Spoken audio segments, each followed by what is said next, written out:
出版3.0始於2022年，為文創產業發展處贊助嘅項目，旨在通過整合人工智能，為香港出版產業進行升級轉型。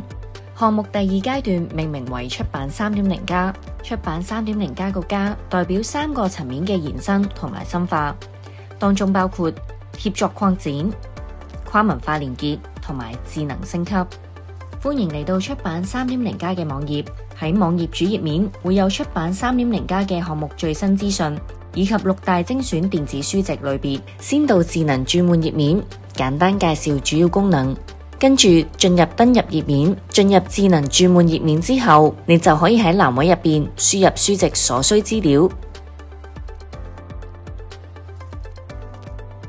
另一個特點，喺呢一個欄目中，你可以輸入特定寫作風格要求，而喺呢一個欄目入邊，你就可以輸入特定嘅人物名稱以及專業名詞等詞彙嘅轉換要求。完成所有輸入之後，就可以進入下一頁。接落嚟呢一個頁面係語言輸出頁面，你可以喺輸出選項中選擇文字轉換嘅語種。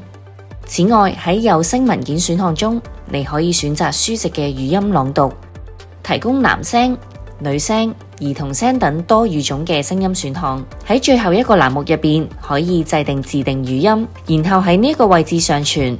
完成晒所有輸入之後，就可以進入下一頁。接住你就可以喺呢一度上傳書籍。AI 將會根據之前頁面所輸入嘅資料同埋要求進行轉換。如果想跟進文件轉換嘅進度，就可以去到文件管理頁面，睇到轉換嘅狀態。完成轉換之後，就可以直接下載文字檔案以及聲音檔。以下就係完成智能轉換書籍嘅例子。AI 能夠模仿作者嘅語速同埋語調，將聲音轉換成為其他語言。如果你熱愛戲曲舞台，何止會沉醉，仲要係唔願清醒。我嘅胡桃士，多得熟悉我嘅人都曾經問我：你點可上台演戲？你點記得曲詞？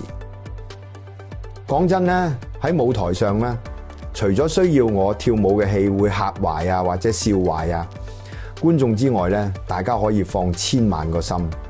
科技進步，好多以往看似不務正業嘅行業同埋運動呢，喺今日依然成為咗世界潮流。滑板已經唔再係代表街頭爛仔嘅玩意，而係發展成為比賽項目之一。With technological advancements, many industries and sports that were once considered unorthodox have now become global trends. Skateboarding is no longer associated with street hooligans, but has evolved into a competitive sport. 我是兔兔，大家都说我善良、低调、乐于助人、有责任心，是忠诚的守護者。但其實我內心經常猶豫不決，擔心自己的決定未必最完美，還經常拖延。以下係通過智能轉換完成內容生成同埋翻譯之後嘅書籍例子，就好似呢一本書《保育黃霑》，就可以將口語化嘅廣東話翻譯成英文；而另外呢一本書《九龍街道故事》，就可以將文言文翻譯成英文。另外，網頁仲設有電子書庫，你可以喺呢一度選擇唔同嘅書籍類別，推薦電子書會有試聽、試讀嘅選項。加入成為會員之後，就可以睇到更多書籍嘅選擇。如果想了解更多知識產權嘅交易，你就可以點擊聯絡我們，並且留低你嘅聯絡資料，以便出版3.0加嘅團隊進行後續跟進，協助進行版權交易洽談。